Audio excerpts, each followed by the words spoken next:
Hello guys, good day po. May nagtatanong po sa atin ngayon, paano daw ayusin sa single kasi daw po nalalaglag. Ito po yung sinasabi niya. Po. So ituturo ko po sa inyo o share ko sa inyo paano ba siya mailalagay sa single machine. So bago po tayo mag-umpisa, intro po muna tayo.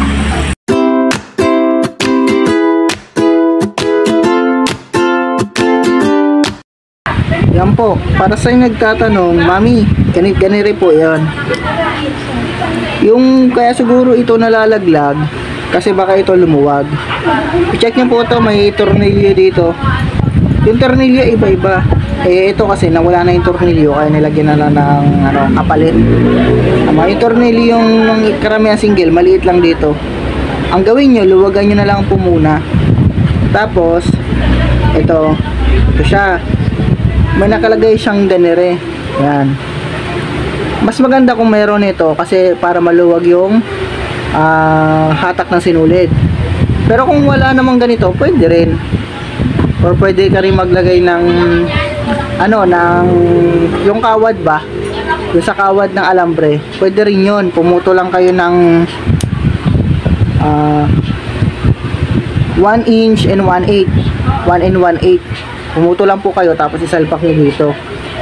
Or pwede rin yung sa karayom. Pumuto lang po kayo ng 1 and 1/8. Tapos ilagay nyo siya dyan. Ngayon, paglalagay ho, isasalpak nyo na siya. Tama.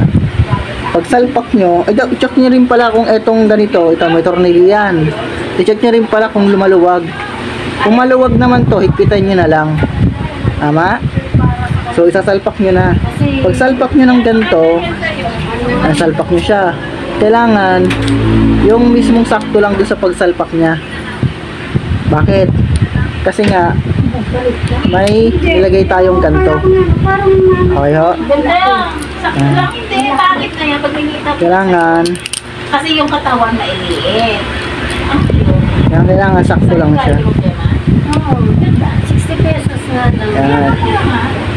Tapos di ba may nakita kayong string?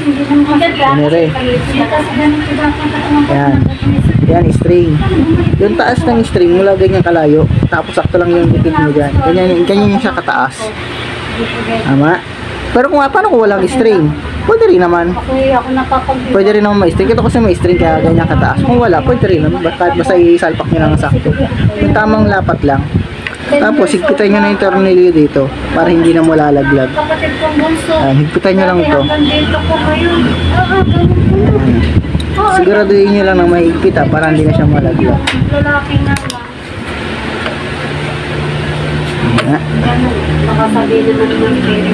Yan, okay na yan. Hindi na yan malalaglag dito. Kasi higpitan nyo na siya dito. So susunod nyo na yung sinulid. Yan, isulat nyo na yung sinulid dito. Yan, ganyan.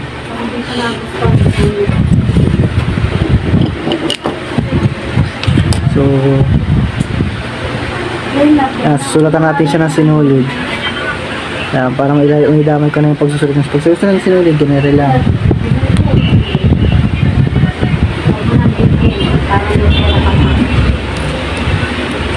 Yan, ganyan ho siya sa pagsulat ng sinulid.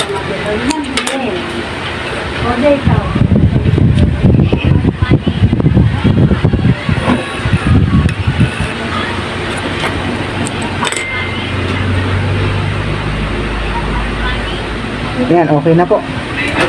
So, kaya lang gano'n, sakto lang kasi pag ginanyan, maluwag, di ba? Yun na po, pag inapakan yung pag inangat natin to, yung natawag na looper. Yan, ito yung sa put na yan, may tuhod ba?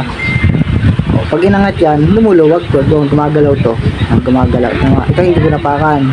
So, gumagalaw. Para malambot tatake yung sinulid. O hinahatak ko siya, malambot. Pero pagka mahigpit yan, dapat. So, ganun lang po yun, mami. Higpitan nyo lang po dito para di malaglag. So, salamat po.